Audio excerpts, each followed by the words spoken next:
exposing the revolution in AI.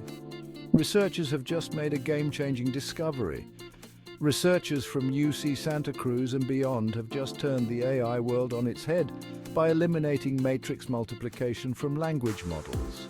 As I go on with this video, I would greatly appreciate it if you could like and subscribe to support my channel.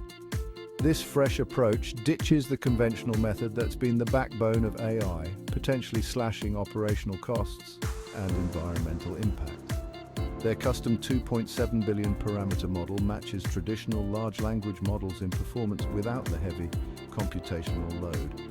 Imagine running a 1.3 billion parameter model at 23.8 tokens per second on a mere 13 watts of power. This could bring powerful AI to your smartphone, making it more efficient and eco-friendly.